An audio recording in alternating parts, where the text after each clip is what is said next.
तो ईरान और अमेरिका के बीच समझौते पर यानी पहले दौर पर बातचीत तो हुई, लेकिन दूसरे दौर की बातचीत पर संशय अब भी बरकरार है। नमस्कार, मैं हूं नीलू। ईरान के साथ सीजफायर समझौते पर बातचीत के लिए उपराष्ट्रपति जेडी वेंस आज यानी कि मंगलवार पाकिस्तान जा सकते हैं।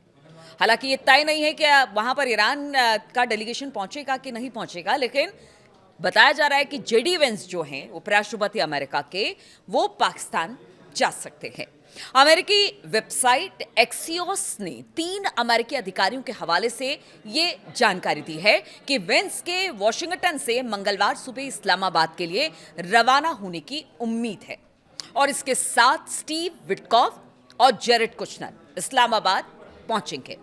अभी इस बातचीत पर संकट बरकरार है क्योंकि ईरानी डेलीगेशन के इस्लामाबाद आने की पुष्टि अभी तक नहीं हुई है, क्योंकि अगर गालिबाफ की बात की जाए तो उन्होंने कहा कि देखिए, अमेरिका अपनी शर्तों पर बातचीत करना चाहता है लेकिन ईरान को मंजूर नहीं है। ईरान उनकी शर्तों पर बातचीत नहीं करेगा। ईरान की आप बात माने तो बातचीत होगी, वरना तो युद्ध के लिए हम हमेशा से तैयार थे और आज भी हम यही कह रहे हैं कि युद्ध के लिए तैयार हैं। ये गालिबाफ का बयान है, लेकिन दूसरे दौर की बातचीत के लिए जेडी वेंस बताया जा रहा है कि शायद इस्लामाबाद पहुंच रहे हैं। हालांकि वेंस के आने को ईरान की ओर से इस्लामाबाद आने के संकेत की तरह से देखा जा रहा है, यानी कि अगर जेडी वेंस आ रहे हैं तो ऐसे कयास लगाए जा रहे हैं कि शायद जो ईरानी डेलीगेशन है वो भी आए, यानी अमेरिका और ईरान के बीच में किसी तरह की बातचीत हुई है समझौते को लेकर दूसरे दौर की।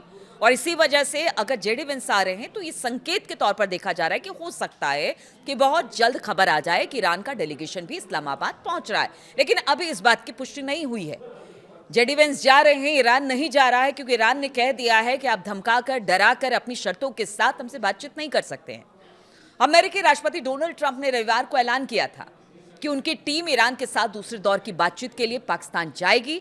उन्होंने शुरू में वेंस के पाकिस्तान ना जाने की बात कही थी, यानी आप समझिए कि अगर जेडी वेंस वहां जा रहे हैं तो कुछ बड़ा होने वाला है।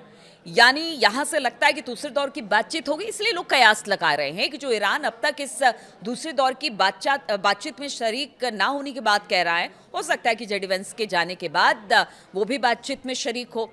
क्योंकि रविवार को जब बातचीत हुई थी और ट्रंप ने अपनी बात रखी थी, उस दौरान जेडी वेंस की कोई बात नहीं हुई थी।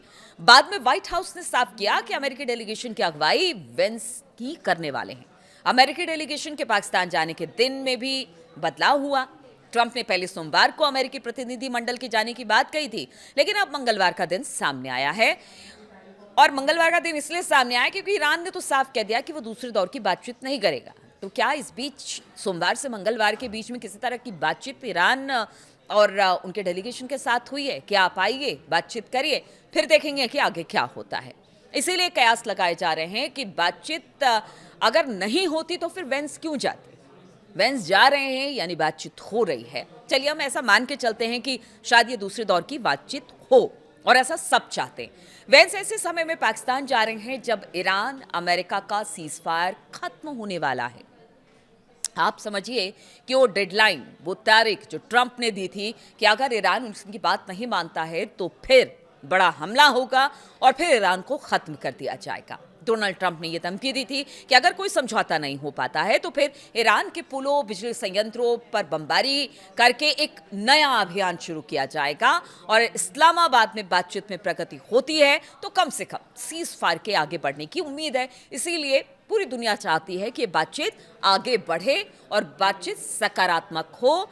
एक बार फिर से जो युद्ध के आसार बनते दिखाई दे रहे हैं, दुनिया नहीं चाहती कि एक बार फिर से यहां पर युद्ध भड़के और फिर यहां पर विनाश लीला देखने को मिले।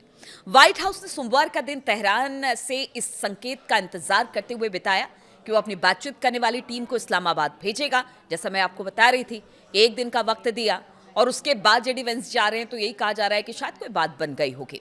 ईरानी पक्ष में वार्ता में जाने के लिए सहमति नहीं बन पा रही है। माना जा रहा है कि रिवोल्यूशनरी गार्ड की ओर से बातचीत के लिए अमेरिका पर नाकेबंदी खत्म करने का दबाव डाला जा रहा है, यानी कि आईआरजीसी नहीं चाहती है कि किसी तरह का बातचीत हो, और बातचीत हो तो फिर उनकी शर्तों पर हो, और इसीलिए दबाव अमेरिका पर बनाया जा रहा है। देखिए, अमेरिका पर दबाव ईरान बना रहा है, और क्यों ना बनाए, क्योंकि अमेरिका ने कई बार ऐसा हुआ कि बातचीत के दौरान ही ईरान पर हमला किया, इसलिए अमेरिका पर भरोसा ईरान को नहीं है। ईरान और अमेरिका के बीच पाकिस्तान मुख्य मध्यस्थता कर रहा है। मिस्र और तुर्की भी इसमें अपनी अपनी भूमिका निभा रहे हैं। मध्यस्थों ने ईरानी पक्ष से बैठक में शामिल होने का आग्रह किया, यानी ये तीनों देश चाहते हैं कि दूसरे दौर की बातचीत हो और इस बातचीत का कोई सकारात्मक हल निकले। इसीलिए चाहे वो मिस्र हो, पाकिस्तान हो और बाकी तुर्की है, सब चाहते हैं कि बातचीत हो। लेकिन तेहरान की ओर से अमेरिकी रवैये पर सवाल खड़े किए जा रहे हैं। ईरान का कहना है कि धमकी और दबाव से उनको नहीं झुकाया जा सकता है, यानी कोई भी आ जाए, लेकिन धमकी बर्दाश्त नहीं की जाएगी ईरान की तरफ से। उनका कहना है बातचीत आप करिए, बातचीत करिए, अपनी बात रखिए, हमारी बात सुनिए, लेकिन एक तरफा जो दादागिरी है ना ट्रंप की, वो बर्दाश्त नहीं की जाएगी। और इसी बात का दबाव बनाने की कोशिश अमेरिका पर IRGC भी कर रहा है, ईरान कर रहा है कि आप हमारी बात सुनिए। आप एक तरफा अगर ये चाहेंगे कि आप अपनी बात रखें, हम अपनी बात नहीं रखें, तो फिर हम युद्ध के लिए तैयार हैं, और युद्ध के लिए हम हमेशा से तैयार रहे। पाकिस्तान लगातार अमेरिका और ईरान के संपर्क में है। इस दौरान हमने देखा पहले दौर की बातचीत से लेकर अब तक, और इस दौरान व्हाइट हाउस से भी बातचीत हुई है असीम मुनीर की। हमने वो भी देखा था कि किस तरह से वो कोशिश कर रहे हैं कि किसी तरह से बातचीत आगे बढ़े। अमेरिका और ईरान की दूसरी दौर की वार्ता के लिए पाकिस्तान में बड़े पैमाने पर इस वक्त तैयारी चल रही है। देखिए, ईरान का डेलीगेशन आएगा कि नहीं आएगा, लेकिन अमेरिका आ रहा है तो फिर पाकिस्तान भाई तैयारी में पीछे कैसे रह सकता है, इसलिए तैयारी बड़े पैमाने पर चल रही है। पाकिस्तानी सुरक्षा बलों की रावलपिंडी से इस्लामाबाद तक भारी संख्या में तैनाती की गई है, और ईरान और अमेरिका के डेलीगेशन के बीच पहले दौर की बातचीत इस्लामाबाद में बीते हफ्ते शनिवार शाम से रविवार तक, यानी 11 से 12 अप्रैल हुई थी। ईरान और अमेरिका के बीच बीते हफ्ते 21 घंटे तक चर्चा हुई थी, लेकिन कोई नतीजा नहीं निकल सका। पहले दौर की बेनतीजा चर्चा के बाद ईरान और अमेरिका के प्रतिनिधि मंडल अब एक बार फिर से इस्लामाबाद में मिलने की उम्मीद जताई जा रही है कि शायद पहुंचेंगे। जेडी वेंस के तो आने की बात हो गई है, लेकिन ईरान का डेलीगेशन आएगा कि नहीं, उस पर बड़ा क्वेश्चन मार्क अब भी लगा हुआ है।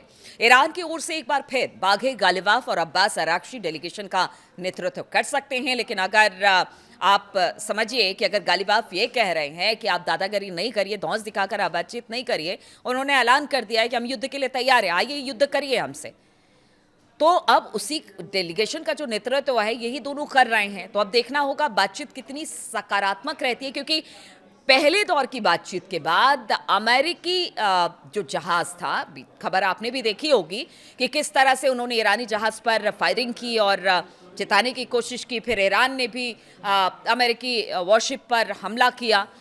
तो देखिए, ये जो आग है ना धीरे धीरे सुलग ही रही है।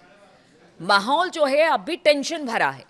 जिस तरह से अगर अमेरिकी नाकेबंदी की बात की जाए, ईरानी जहाज को गुजरने नहीं दिया जा रहा, उनको पकड़ लिया जा रहा है, गोलीबारी की जा रही है। इधर हॉर्मुज का कहना है कि देखिए, हमारे ईरान का कहना है कि हॉर्मुज हमारे संप्रभुता के अधीन आता है, तो यहाँ पर हमारा अधिकार है और कोई ये अधिकार नहीं छीन सकता है, इसलिए वहाँ पर माइंस बिछाई गई है और लगातार जहाज़ों को भी रोका जा रहा है। तो ऐसे में दूसरे दौर की बातचीत की जो बात हो रही है, और अमेरिका जो बातचीत करने के लिए बिल्कुल रेडी बैठा हुआ है, तैयार बैठा हुआ है, जेडी वेंस इस्लामाबाद जा रहे हैं, लेकिन ईरान की तरफ से कोई संकेत अभी नहीं है। अब देखना होगा कि दूसरे दौर की वार्ता क्या जो नियत समय था उसी पर होती है, या फिर यहाँ से ये आगे बढ़ता है। और अगर बातचीत नहीं होती है तो ट्रंप जो धमकी दे रहे हैं, क्या एक बार फिर से युद्ध शुरू हो सकता है? इस पर लगातार हमारी नज़र बनी रहेगी। बहुत बहुत शुक्रिया मेरे साथ इस वीडियो में शामिल होने के लिए।